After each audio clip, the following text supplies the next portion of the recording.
Good evening and welcome to the symposium with Diane Sayre. Now I'm hosting it in my capacity as a candidate for President of the United States of America. This is my first symposium in that capacity, and today is January 16th, the day after Martin Luther King's actual 97th birthday, January 15th. And I think that Dr. King is a very, very important person to study, as well as his writings, his work, as a real American patriot, or as my guest Dennis Speed has said, I think accurately, a founding father, since the work of creating our republic, the American Revolution against British colonialism, has not ended. Now, this is very important because the United States is really spinning into disarray and division, and we have a horrible cult of violence where we have people, grown-up men in fancy suits, saying things like F around and find out, FAFO. This is supposed to be some motto of the United States. I think George Washington, John Quincy Adams, certainly Eleanor Roosevelt would be turning over in their graves to hear such language. The point of our republic was that human beings are not beasts. They are not animals. They are not to be colonized, nor herds to be culled. And indeed, every single human being is born equal, created equal. These rights of life, liberty, and pursuit of happiness are inalienable and innate for every single human being on the planet, not just the people within our borders. So this has huge implications, both for what we just did to the nation of Venezuela, the at least momentarily suspension of bombing of Iran, and hopefully that could be developed into something longer lasting. The treatment of migrants in the United States, which is unbelievable. And for people who think that this cruelty and barbarism is somehow justified, in New Jersey, they are now talking about taking over warehouses as detention centers. Now, I know a lot of people who are very upset in the state of New York, where I reside, that Governor Hochul was going to set up quarantine camps and that they could make up any disease supposedly and send you there.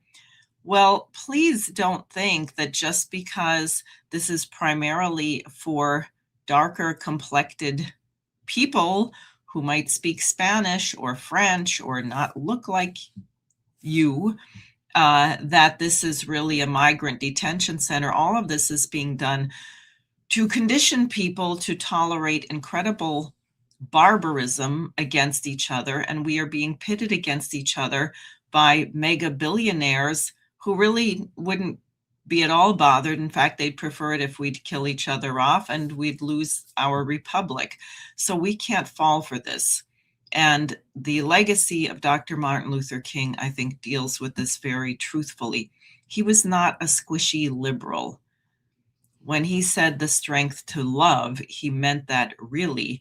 And he said it many times. He said, I don't mean a placid, what is the word he used? Some kind of shaky love like Jell-O, but strong in your commitment to truthfulness, in your commitment to the goodness of mankind. And so in that regard, I'm happy to have with me Dennis Speed, who is the host of LaRouche's Manhattan Project in New York City, and who also moderates a number of the calls of the International Peace Coalition, the Schiller Institute, and also who worked with many of the people who were by Martin Luther King's side throughout the 60s. And both of us spent quite some time in Alabama and other places. So Dennis, please, why don't you go ahead? Well, first thing I like to say is congratulations on your run for the presidency of the United States. You didn't say it's also your first run for that. Right. Yes, that's true. And a lot of people may not have a reason to know, but Lyndon LaRouche ran for president 8 times, so for over 32 years. It was consecutive, 1976 to 2004. And uh, then we had no candidate. No candidate ran who represented Lyndon LaRouche's policies from 2004 until now. So now that is the first time in 2 decades, almost a generation. And I think it's important just to say that. I think it's important that's certainly a beacon of hope in a sea of despair. So Yes, a very low bar, a very low bar. Lynn had said at one point, in the land of the blind, the one-eyed man is king. How much more extreme is that situation today? yeah, well, in this case, maybe in the land of the blind, the one-eyed woman is Martin Luther King, because may have to be that way. Because it's kind of like King's situation. King had no intention, or he didn't know he was going to have an intention of becoming the architect of some civil rights movement when he went to Atlanta. I mean, to Montgomery, excuse me, Alabama. He went from Atlanta to Montgomery. And when he got to the Dexter Avenue Church, people are probably unaware of this. There had been a lot of people who were involved in the idea of planning something to be done. But King was 26 years old, and his wife, Coretta, was an aspiring opera singer, and they had a lot of different options for where they might be able to go. But the situation in Montgomery was one that needed them. And it's sort of important because it was a church that had an interesting history, but it was right there. Anybody who's ever been in Montgomery, it's right there where the Confederate flag is flying big time right there at the State House. And every time that the people would come out back then to look at their church, that's what they would see. So, like King in that sense, who took the position, took the mission on.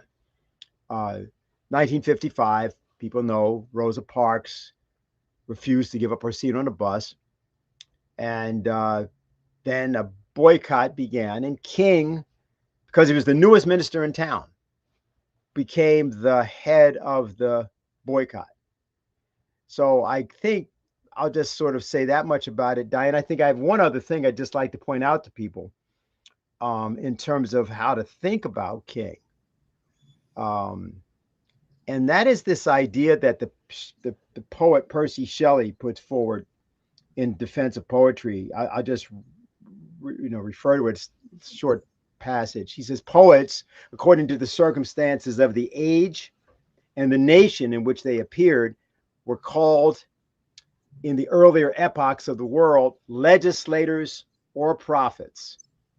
And he says a poet essentially comprises and unites both these characters, for he not only beholds the present intensely as it is, and discovers those laws according to which the present things ought to be ordered, but he beholds the future in the present. And I think, that's kind of what we're trying to get back to. We're trying to give people a vision of that. So I think that's kind of the where I'd like to start. Anything you'd like to talk about? I have many things kind of to say about it, but I wonder, because you've obviously had to think, especially after the announcement, about what this all means. What's your view of what this all actually means? Not merely running for president, but this moment. Well, there's a few things about the Montgomery situation, which you just alluded to, that impressed me. One was, as you said, Martin Luther King and Coretta, who'd barely been married a year, and he was just a graduate of divinity school and was putting in applications to find work. And they said, do we want to be in the South where things are still segregated, where Coretta was going to have a hard time making a career as an opera singer? And he said they prayed overnight on this and decided that they were most needed there. So already his very first decision was not, in a sense, you could hear a prayer, not my will, but thy will be done. How can I put myself in a position to be the most use to the immortality of mankind, really? And I'm sure, I know our friend, Reverend Bevel, used to make the point that he was the youngest minister and people didn't want that position. They knew they'd get in a lot of trouble, but clearly he embodied a quality that indicated that he was qualified for this. And then he described thinking about it, and he didn't want to be mixed up with I think they were called the White Citizens Councils. Was that it? Which Yeah. were boycotting things for racist reasons. They didn't want any Black people anywhere, and they would organize these economic boycotts. And he said, if we call this a boycott, are they going to mix us up with these white racists? We don't want to exclude anyone. We just want equal justice under the law. We want to be equally treated. And so he said he had to really think about what they were doing. Was this really a boycott? He said, no, what we were doing was we didn't want to put the bus company out of business. We just were not going to participate in injustice anymore.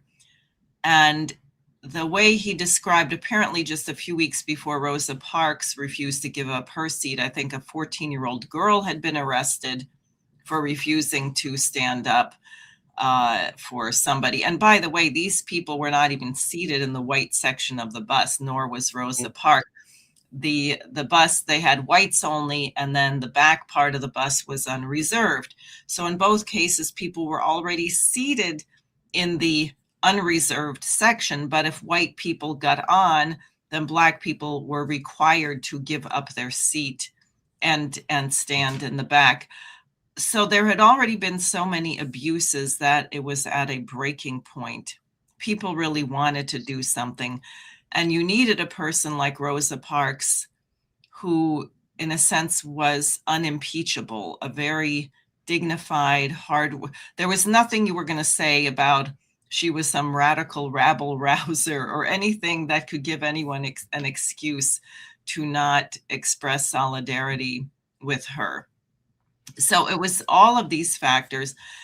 And I think we're in a situation now where what I'm trying to do with my campaign and why I want to bring up the founding fathers and Martin Luther King is we have a situation almost in the United States where it's seen as a sign of weakness or virtually treason if you think that you should be kind to other human beings. And I don't mean nice, I don't mean some liberal thing, but if you wish to recognize that every single human being is made in the image of God equally, that none of us can say that by accident of birth, that we have some superior station to anyone else. And if you decide that you should treat other people that way and uphold that, now this is almost looked down upon. As I was getting at, there is a culture where you have to prove that you're stronger, you have to be tough, this arbitrary rules. If someone doesn't obey an ICE agent, a police officer, then it is legitimate to shoot them. Now, that was not considered the norm before. Now it is. And it reminds me of Lynn's paper on Columbine. You might remember where he said part of the way you create mass killers, one, you bestialize people, you lose the image of man. So you have Barney or SpongeBob SquarePants or whatever his name is. You have amorphous kind of bizarre creatures that are partly human. But then he said you have arbitrary rules. You have a lattice of arbitrary rules, and if people disobey the rules, the penalty is death, like the Squid Games thing, right? The red light, green light, and then you just execute why is that how did we get to that? So I see my candidacy in a sense as a voice, a rallying point to give people permission, if you will, give people the courage to actually stand up and reassert the principle of what it means to be human, to not be an animal, and what our nation was supposed to be standing for. It's an interesting thing, when King writes, in his book Strength of Love, he has a lot of different interesting things. I want to just reference something because of what you just said. He said, within the wide arena of everyday life, we see evil in all of its ugly dimensions. We see it expressed in tragic lust and in ordinate selfishness. We see it in high places where men are willing to sacrifice truth on the altars of their self-interest. We see it in imperialistic nations crushing other people with the battering rams of social injustice. We see it clothed in the garments of calamitous wars that leave men and nations morally and physically bankrupt. He talks about how the great religions have all recognized the tension, but he says that Christianity clearly affirms that in the long struggle between good and evil, good eventually will emerge as victor. That evil is ultimately doomed by the powerful, inexorable forces of good. Good Friday must give way to the triumphant music of Easter. And I think this idea, and it's in different things from King, the music question is very present, as we know, in the speeches, but also in his consciousness, his remarks, for example, about Handel's Messiah and the writing of it, and how important that was, that the idea that an entire universe can be invoked by this act of creation. That the Handel carries out over the course of about only 3 weeks, 3.5 weeks, which he composes it. And for King, these things represented why human beings, no matter who they were, including sanitation workers, garbage men, crushed to death in the back of a compactor in 1968, that their humanity, their divinity as human beings, could be caused to be not merely recognized, but the actual catalyst for change, including legislative changes. So I think one thing I'd like to make people aware of is a person that they wouldn't have heard of, and that's Vernon Johns. I think you've got a picture of him there, Diane. He was the minister that was there just before King. He'd been at Dexter Avenue Church, and he had kind of become known, actually 100 years ago this year, because he was the first African American to have a sermon published in a then very popular publication called Best Sermons. And his sermon was called Transfigured Moments. And I think maybe what we could do is just show that picture of the Transfiguration. I think that's the next one in your list anyway. Is that right? Let's see. Yeah, this is Raphael's The Transfiguration. Somebody misspelled Raphael, but anyway. But it's the picture. What this refers to is a point that Christ is with Peter, James, and John, the disciples, and they've gone up to the mountain, the slopes of Hermon, and he's been transfigured. He's there seen with Elijah and with Moses, and there's a quote from which Vernon Johns took his whole sermon, which was, "Then answered Peter." And Peter's the one that's sort of almost looking up there in the middle. You see Christ is there in the middle, and then you have Moses on one side and Elijah on the other. You then have the James, and that's John on, I think, the far left, and then Peter's kind of peeking up there a bit, and then James is looking down on the far right. Then answered Peter and said unto Jesus, Lord, it is good for us to be here. If thou wilt, let us make here 3 tabernacles, one for thee, one for Moses, and one for Elijah. And just from this scene, Vernon Johns wrote a sermon called Transfigured Moments. I think you can go past the next. I think you just have that's just another side.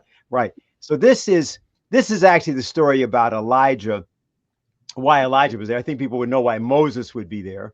Obviously, Moses' work to lead Hebrews out of the promised land. And there was the reason that Elijah was there. This will, I think, interest you. It's a little bit of a slightly long story, but it's probably a good one for people that don't know much about the Bible, but wonder why it's so important to all of these speeches and all of the things that happened in the civil rights movement. So I want to uh, tell you this. This is what has happened is that Elijah has found that the king, uh, uh, uh, Ahab, I believe is his name, has decided that he's going to kill. Actually, if you can go to the next one, Diane, I think it tells the story. If you have one that goes after this, next slide. Oh no, it doesn't. Okay, it's fine. It's not a problem. It's not a problem. I just want to tell as the least amount about the story that I have to. Um, Elijah has basically confronted the king, um, which is Ahab, king of Israel. He's in Samaria. And it says, and basically what has happened is he wants a vineyard, which is owned by a man named Naboth.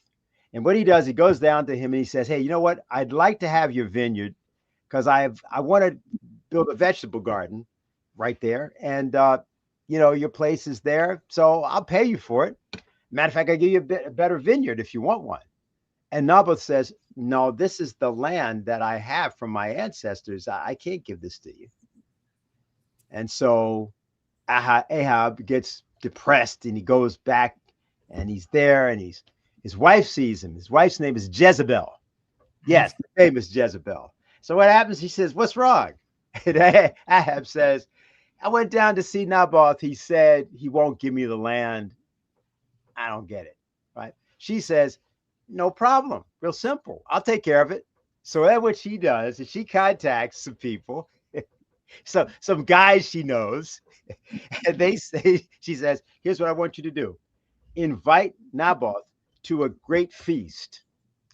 Get him there, and then have a couple of people get up and denounce him as a thief, as a usurper, just make something up.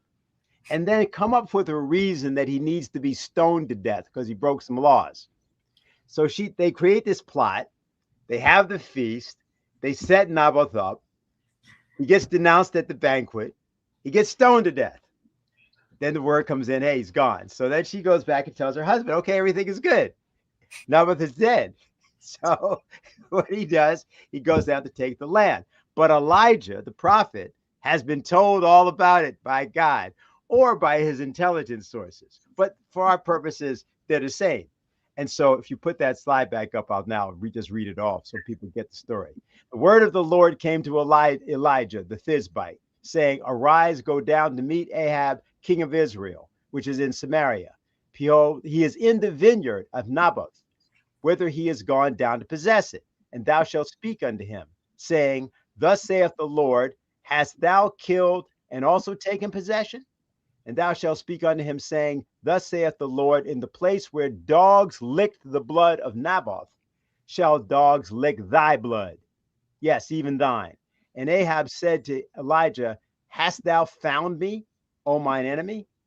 And he answered, I have found thee, because thou hast sold thyself to work evil in the sight of the Lord.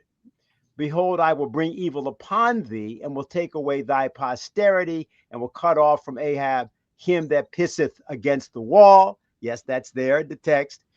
And him that is shut up and left in Israel, and will make thine house like the house of Jeroboam, the son of Nebat, so forth and so on. So what happens is that Ahab, who is religious, freaks out and decides he's got to repent, and he goes into the sackcloth and ashes routine and all of that.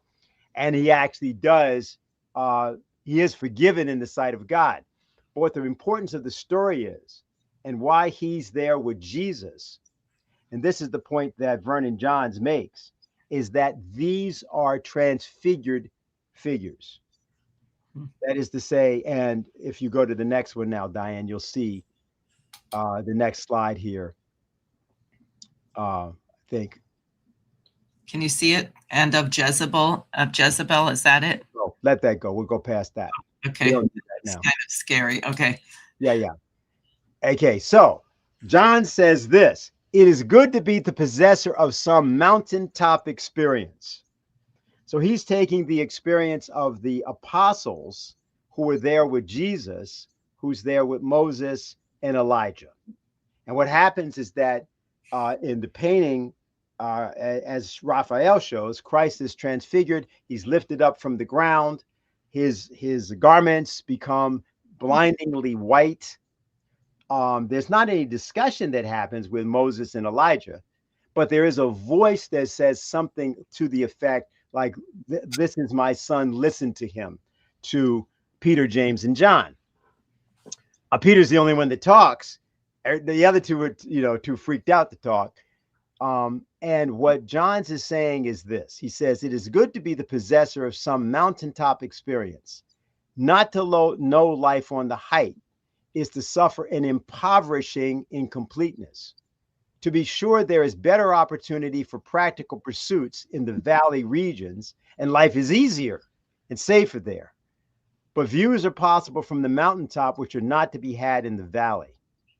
A missionary in the Balkans once took a small boy who lived at the base of a mountain on a journey up its side. When they gained the summit, the little climber looked this way and that, and then said with astonishment, "My, what a wonderful world!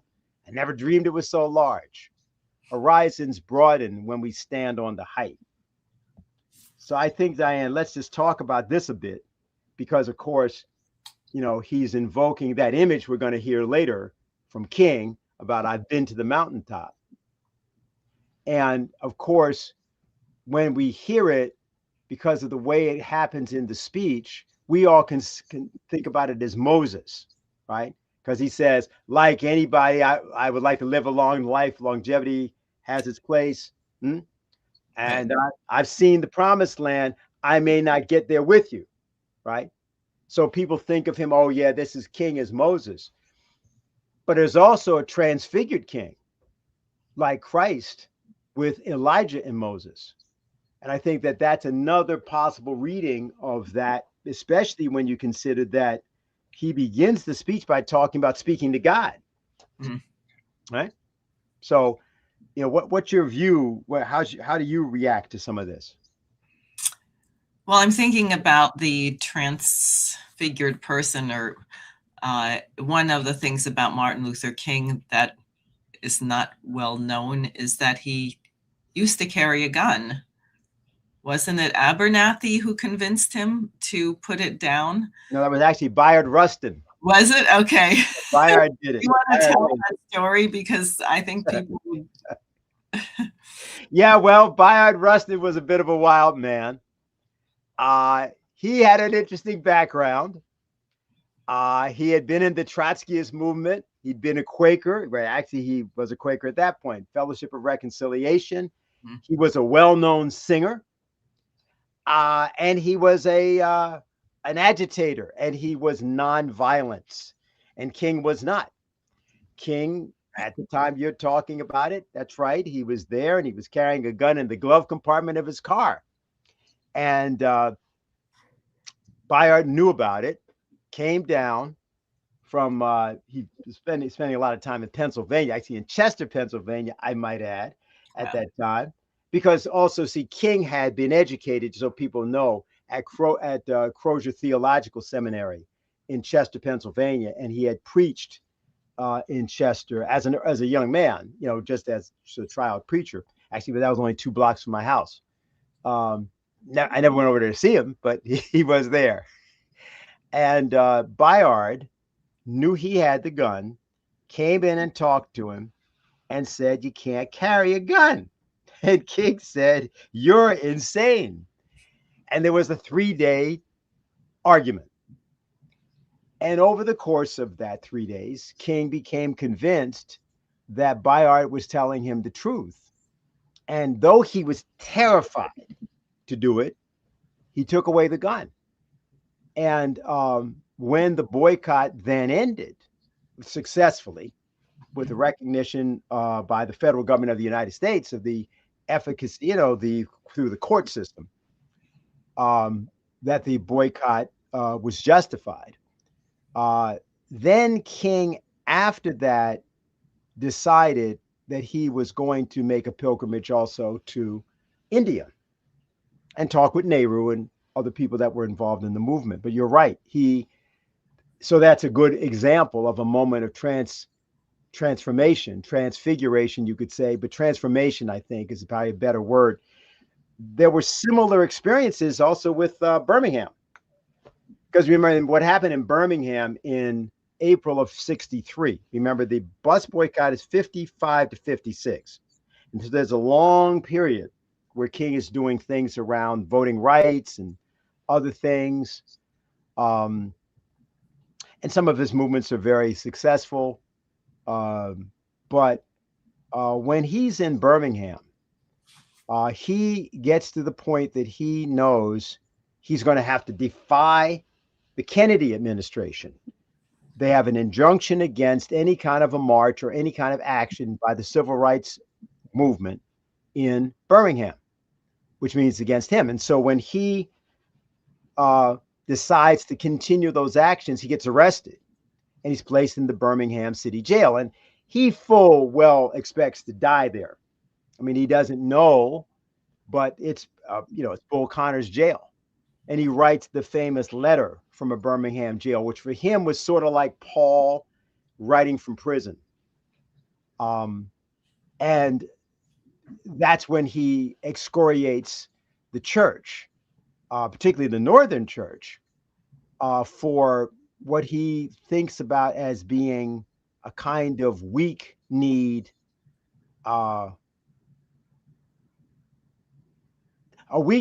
affiliation and agreement. And if you pull up, actually, Diane, if you can, a couple more, go into the Vernon Johns, go past that one. And I think it's the next one, please. Yes. I want to read from this because it gets to the point of what King was talking about in his letter from a Birmingham jail. And this is Vernon Johns, the same transfigured moments sermon. It is good to be in the presence of persons who can kindle us for fine, heroic living. The population on the Mount of Transfiguration was very small, but it was tremendously significant. Jesus, Moses, and Elijah. In the presence of personality like this, men can kindle their torches and go forth in life as bearers of light and heat. And he's referring to Peter, James, and John, because that's who we are on that mountain, so to speak, of transfiguration. He goes on to say, humanity needs the contagion of lofty spirits. Humanity needs contact with persons who are aglow with the good life. All too frequently, our righteousness is sufficiently meager to go to waste. It is not vital enough to communicate itself. Mr. Roosevelt's criticism of his progressive party, FDR, this is, was that it meant well, but meant it feebly. Mm. This is often the trouble with our righteousness. It lacks intensity. It does not make itself felt. We have our hands full of halfway measures. We enthrone justice in places where there is no serious objection to it. We practice brotherhood within carefully restricted areas. We forgive other people's enemies. We carry a Bible, but not a cross. So, wow. What do you think of that? That's tough. That's tough. Again, sort of what I said at the beginning, that people think love is liberal. Mm-hmm. Well, you do whatever you want. I mean, no, it is not. It is to have clearly a high standard. And that's the thing that came out in the Montgomery bus boycott, by the way, because, of course, King said we will end our participation with evil. We will end our participation, our cooperation with injustice. So rather than blaming your oppressor, and wouldn't that be easy to do, right? The white Right. Klansmen had a lot more money, a lot more power, ran the police, and you just could say, well, it's terrible, and these people, and no, they said, no, we're just not going to participate in that anymore. Mm-hmm. And I think there was one horrible situation where someone either got killed or very badly brutalized during the bus boycott. It was amazing. There was only one that I remember, but because people comported themselves with such dignity, and there was a certain attitude. I mean, here they are, it's the winter. Montgomery, Alabama is not New York in the winter, but it's slushy and rainy and cold and muddy, and everything they set up got taken down by the city, like the taxi drivers riding, they made it illegal for them to charge the same amount as the bus. And then the postal service, in fact, you remember we met John King from the post office who helped coordinate the carpools, and they somehow made that illegal. So people were trudging through this mud, getting dirty, ruining their shoes, but nonetheless, there was such a sense of dignity, and that they simply were not underlings anymore. Yeah. And that requires a lot of courage, frankly, although it really more requires, I think, being afraid of the right thing, knowing what you should be, what really matters, eternity or the moment. Mm-hmm. Mm-hmm. What is lasting, right?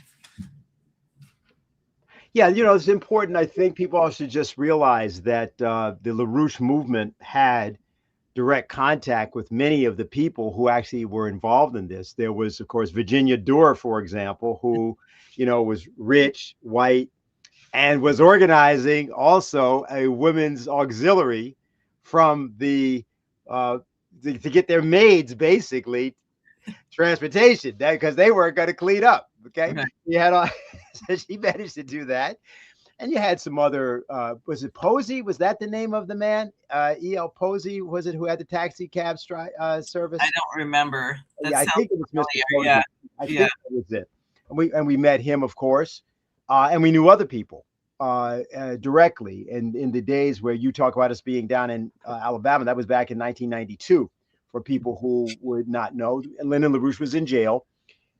He intended to run for president, and he did. And therefore, we began to put him on the ballot. And we were down in Alabama for 3 months.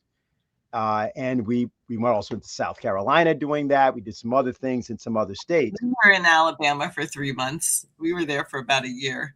Well, you were there for longer. Yeah. I was there for 3 months. that was from March to June. That's what I'm talking about. I don't think you stayed. That's a whole other story.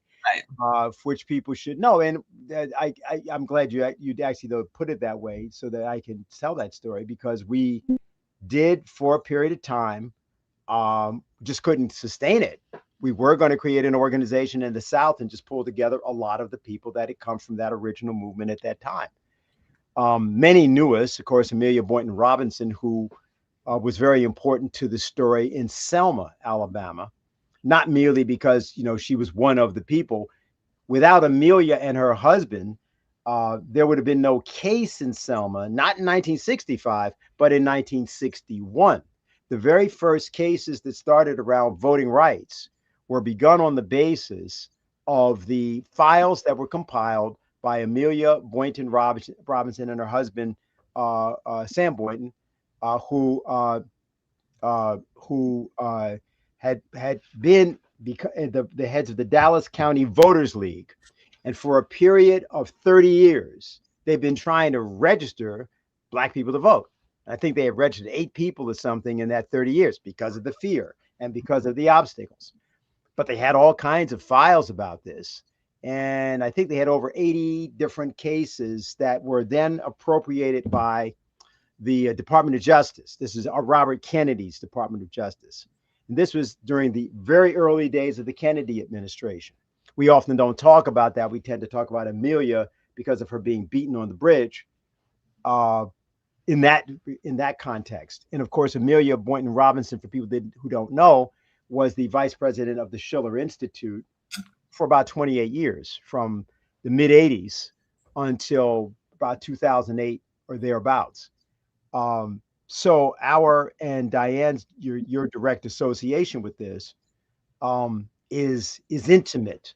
Bevel, of course, again for Alabama, he was the architect of the Birmingham Children's March, the one that whenever you see attack dogs and you see water hoses and you see those scenes, the famous scenes from the Civil Rights Movement, those are from that march in Birmingham that Bevel led. And of course, Bevel was the vice presidential candidate with Lyndon LaRouche. Um, I don't know, Diane, if whether we actually received that video or not. Did we ever get that? Let me just check. Just take a look, because just so people know, of course, there is the famous speech that Lyndon LaRouche gave, and that's going to be available for people to see. If we don't have it now, you can always see it, about the immortal talent of Martin Luther King, because Lyndon LaRouche, relied on, or he had, let's put it this way, he was able to rely on the participation of people from that civil rights movement when he was incarcerated, when he was unjustly accused, when he was taken away. I can get it. I'm just going to remove myself for a minute in case the audio comes on. So you just go ahead. Okay, so I great. will be heard while Sure. That's fine. And I'll just say a few things to people concerning this matter of today, because Diane took up a lot about on the question of Minnesota and many things going on. So let's talk about that for a minute. Well, of course, Donald Trump is completely tone deaf on matters of civil rights. How could he not be? He's tone deaf on the question of the general welfare of the United States, tone deaf on Franklin Roosevelt and its importance as a president. He thinks Teddy Roosevelt's a great president as opposed to Franklin Roosevelt. So, but that would have to also be said, frankly, also about Biden and about Obama and about, of course, Bush 43 and Bush 41. They're all tone deaf on Hillary Clinton, on all those figures, on FDR and on MLK. And I think in terms of our situation in this issue of the presidential race, there's this independent voice that we bring to the process. You know, King was able to do that in 1960, even during Kennedy's run for president, the first run, the only run of John F. Kennedy, in which King was in Albany, Georgia. At the time, he was incarcerated. He was in jail. There was some fear again for his life. His wife had called and tried to talk to Nixon. Nixon didn't want to hear from her. And then she contacted Kennedy. And I believe she talked first to Jackie Kennedy and then to John Kennedy. I believe that's what occurred. But it was a very short phone call in which the then aspiring president pledged to Mrs. King, Coretta King, that he would make a phone call and see what he could do to help get her husband out of jail. And in fact, did that. It was very risky at that time for JFK because, of course, the South was entirely Democratic and the Democratic parties were segregated and were based on racism. And although Trump, in his way, tries to talk about the great patriots of ICE, their masked identity does bring up images. And those images are inevitable in America.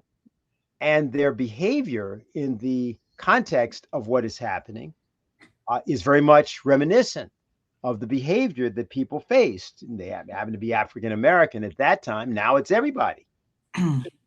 And so, you know, it's something important just to understand that when Lyndon LaRouche was incarcerated unjustly, and many people did not speak out at that time, but it was figures from the civil rights movement, including from the original King movement itself, that took roles and stood beside him at a time that others would not.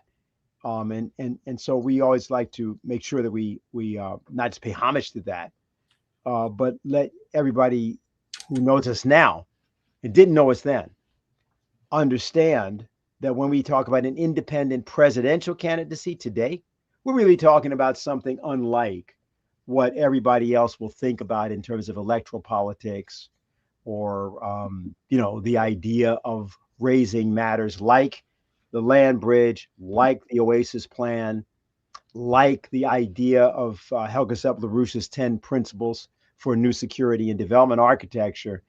We're raising these things, but we're not just raising them as policies. We're actually talking about a change in the Americans' behavior, which I think, Diane, is something you might want to, because you did this in different ways yourself. You might want to say something to people about that. Um, and I know you've been off, and I know you at some point. Have it, by the way. We do. Yeah. If you could bring up that slide from Vernon Johns that I went past, because he said something, you'll be, yeah, not that one. It's the one just before that. Yeah, because I think this is one that you can do. You'll want to speak to this. It is good to be present when the ordinary is transformed, when the dull, plain garments of a peasant become shining white, and the obscure mountain place apart comes into the gaze of centuries. It is good to see the commonplace illumined and the glory of the common people revealed. On the Mount of Transfiguration, there is no representative of wealth, social rank, or official position. We, ordinary people, then, must learn how to set the scraggy bushes of the wilderness ablaze with glory and make the paths that we tread under the pressure of duty like holy ground. The laborer that toils on a country road must know himself as the builder of a highway to a Christian civilization. Make tents if we must, but we will illumine the old task with a radiant new heart, and with our tent making, make a shining new earth. So, the notion that rank and money and privilege and all of these things don't really matter, because it's possible to be illumined and to be transfigured, and that has a greater power than all of these other the trappings of power. And I think, well, in the 60s, our media was slightly more honest than it is today. The media did that by showing photographs of 6-year-old girls handcuffed to a chain link fence. Who were these girls? But the image of them had a poetic impact, which actually changed history. And we see that in Gaza with this new movie about Hind Rajab, the 5 or 6-year-old girl who was shot, I think, 121 times by Israelis. She was set up, and this is when I keep using this because people have to really think about it. Netanyahu quoting this so-called Christian Will Durant that history favors Genghis Khan over Jesus Christ, that supposedly history is written by the victor. I have to say, in the case of the American Revolution, it's not. Our history books are written by the British. But that since Genghis Khan was strong and powerful and won battles and tortured people, that he would be better known. And what a bizarre thing to say, even in the 1800s. I think that's when Will Durant said that, because even by the 1800s, it was obvious that no one remembered Genghis Khan, but that Christ had tens of millions of followers, who was crucified at the age of 33, who was so unpopular that when the population was asked who should be spared, Jesus Christ or Barabbas, they voted for Barabbas. So he died young. He was, quote unquote, weak. He didn't stop himself from being marched through the streets and humiliated and spat upon and crucified, and then he lost an election to top it off. But actually, in history, what carries are those things that are eternal, that live in the spiritual domain and not in the physical domain. Genghis Khan, on the other hand, I don't know how many people, I had to look it up, and I think it's disputed, but he may have been born in the year 1162, and it may have been the 1st of May, but who knows that, and who celebrates it? So what has happened with Hind Rajab was this young girl was in a car with her family, and the Israeli army fired on it. They killed everyone in the car, and she was phoning for help from medics from the ambulances, and they kept her on the phone to guide and so they could locate her. And they said, "Be brave, we're on our way." And she said, "The tanks are getting closer." And they said, "Hold on, we're almost there." And of course, when they got there, the IDF opened fire, killed all of the medics, destroyed the ambulances, and then killed this little girl with 121 bullets. Well, now a film has been made about her, about this incident, which apparently I have not seen it. It's very profoundly moving. It is hard to see in the US. You had to go to a special screening or something.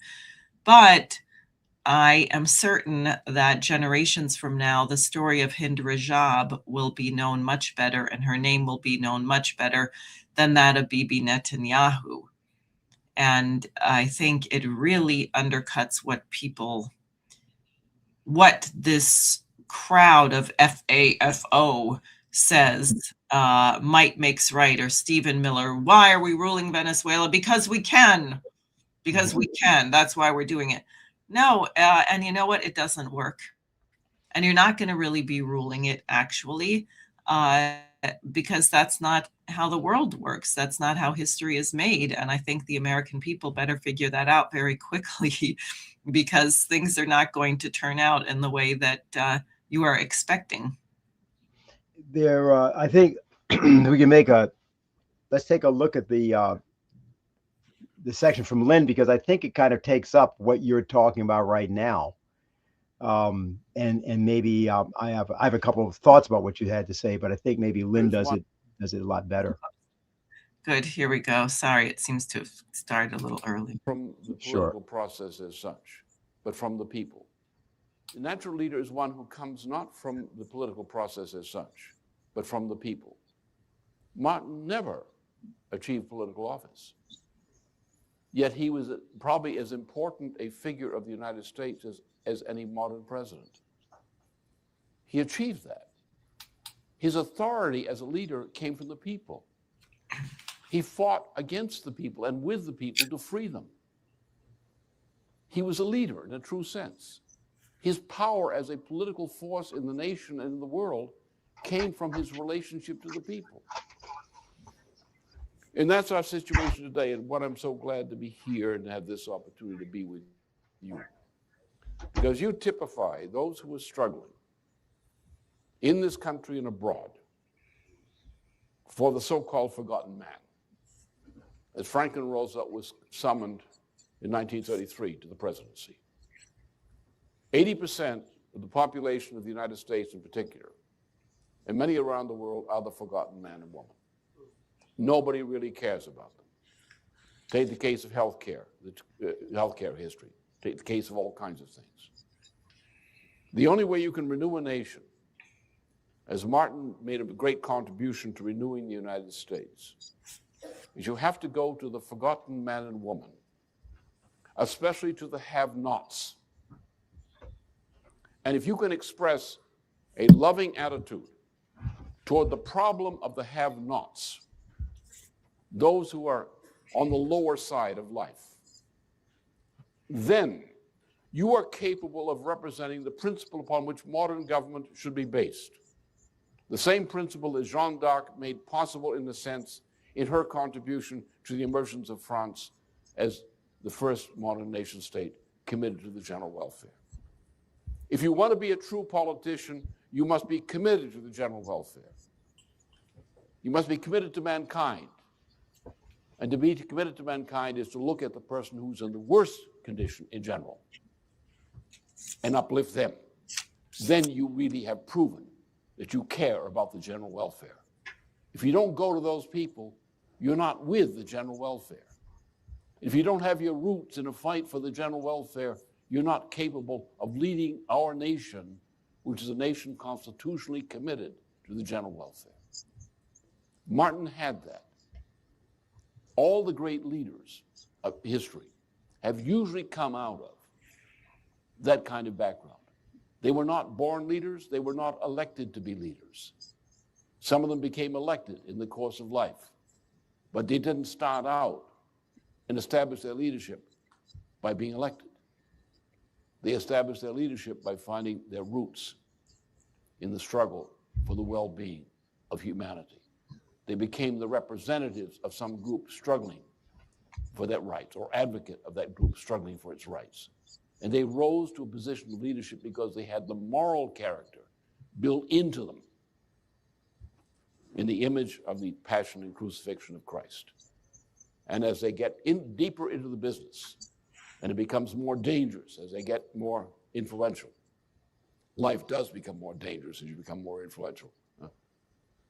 Then they realize that they are risking their life. And they have to ask themselves, for what am I going to risk my life? For what will I not? Will I not betray, even at the cost of losing my life? And you're thrown right back to the question of the crucifixion and passion of Christ. And that's where we are today.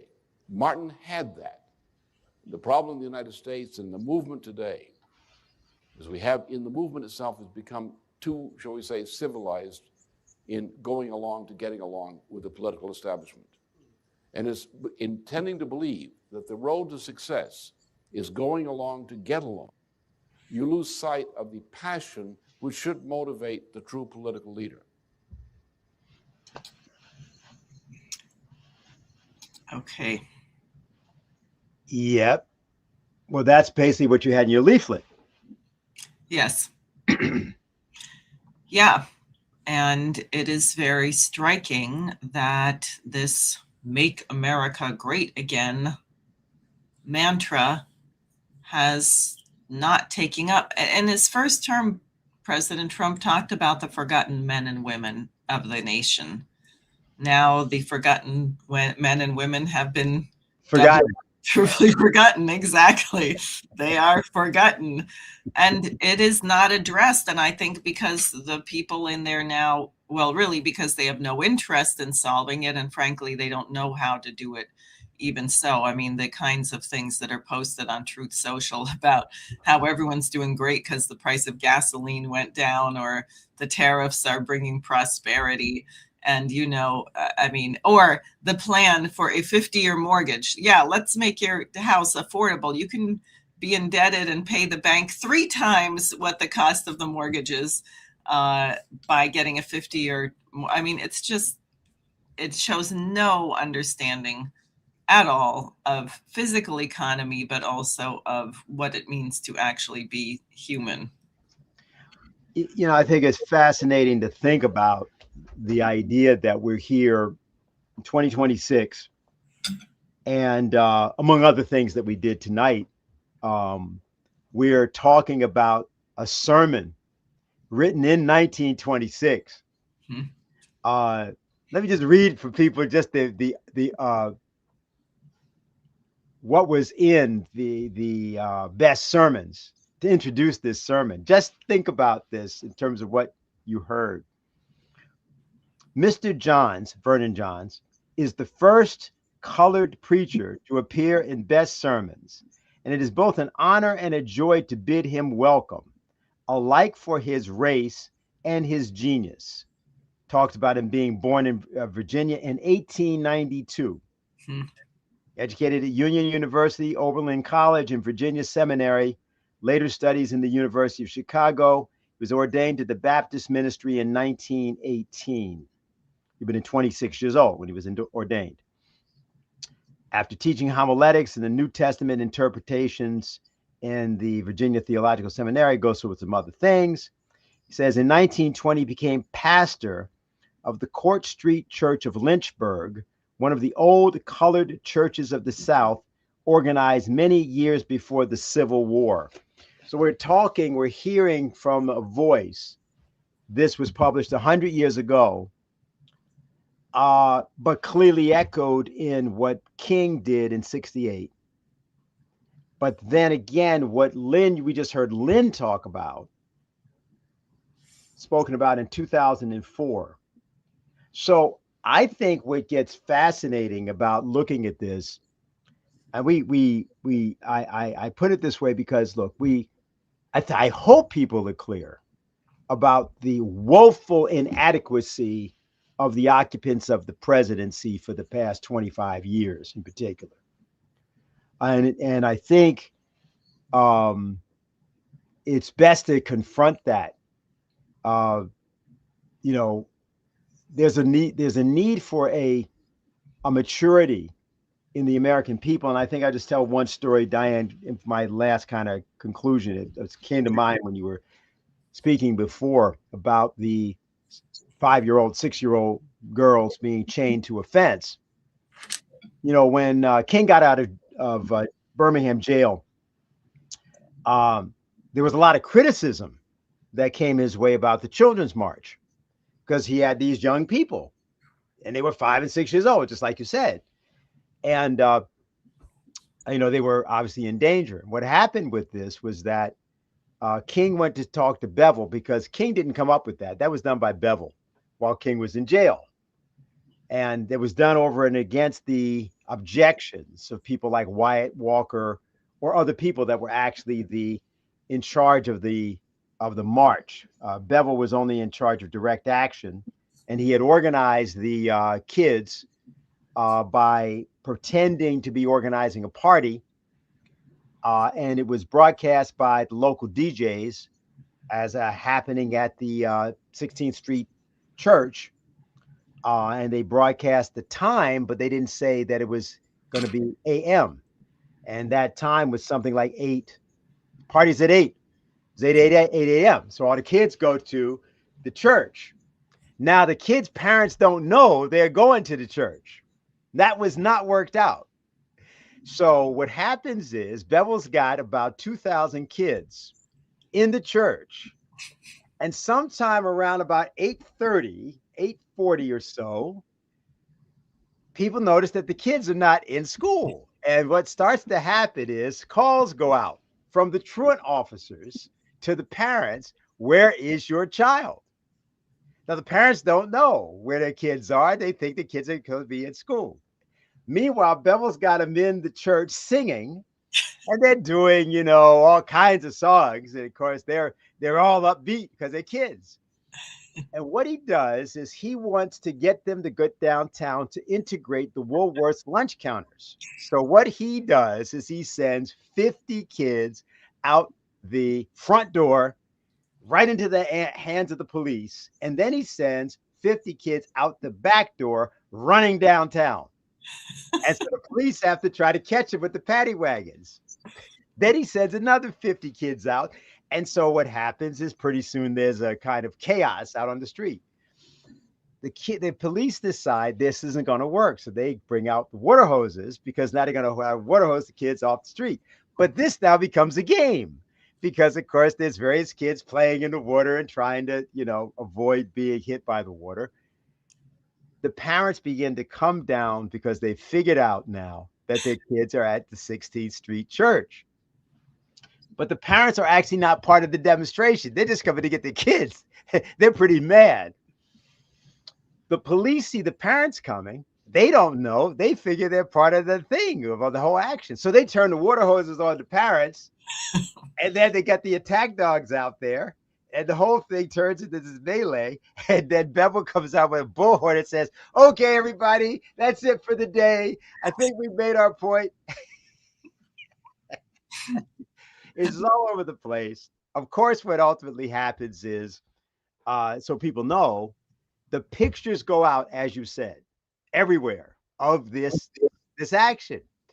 And Nehru talks to JFK and says, how can I negotiate steel contracts with a country that's chaining 6-year-old kids to fences and otherwise water hosing 8-year-old kids down the middle of the streets? How do I do that? So then JFK and RFK get in touch with the local authorities in Birmingham and say, listen, cut this out, shut this down now. So that's what happened. Now, when King came out, he confronted a lot of noise. People were quite angry at Bevel. And he talked to Bevel. And here's how the conversation went for everybody, just so you know why we loved the controversial James Bevel. Bevel said to King, he always called him Doc, we believe that people should be Christians. And King agreed. He said, and we believe that at the earliest possible age, you should come to the church and be baptized, right? And King said, yes. He says, oh, we have people in there 2 years old, 3 years old, 5 years old. They're all being baptized, right? Yes. And they come to Bible school too, right? Yeah. And we tell them stories from the Bible, right? Yeah. And we tell them stories about Jesus, right? Yes. Now, correct me if I'm wrong. Jesus died on a cross, right? So we're saying that these young people should follow Jesus. Yeah. Okay, so we're telling them that they should follow a man that gets crucified on a cross, but they should not try to fight to get their parents the right to eat a bad hot dog at Woolworths. And so that was the way that the discussion went. And of course, King, of course, approved what Bevel did, but he did need an argument. And Bevel gave him that. So for people who may not have known that kind of history, yes, the LaRouche movement, because of our great intelligence capacity and also the fact of our associations, you know, we know some things about this. And I think, Diane, your campaign is going to rekindle something in the United States that people need to see. And it'll be fun as much as it will be needed. I hope so. I hope it is fun. It is fun and it is urgently needed. And I just want to thank you for being here. We're up on time, but I would urge everybody watching, please get to know these people. Get to know Martin Luther King, really. Read his books. Get to know Lyndon LaRouche. That'll be even more challenging because he wrote so much and most of what he wrote is so heavy. But it'll really give you a sense, frankly, of who you are and what it means to be an American, what it means to be a world citizen, and the mission that we have before us. So that's all. And I would urge people, I will try to actually put in the links and comments the link to the leaflet. My website is SARE, S-A-R-E, SARE for President, written out, S-A-R-E-F-O-R, president.com. If you go to sareforpresident.com, you can get the leaflet that I wrote that Dennis referenced for Martin Luther King Day. And I know there's all kinds of events, Saturday and Sunday and Monday. I would urge you to print it out, circulate it, get it out there. We need to do something that brings the truth of what Martin Luther King's effort meant for our nation and for each of us in that sense to walk in his footsteps and try and get our nation to continue to perfect the union, establish justice, and promote the general welfare, as it says in our Constitution. So thank you very much. And if we are fortunate, we will be able to meet here again next week.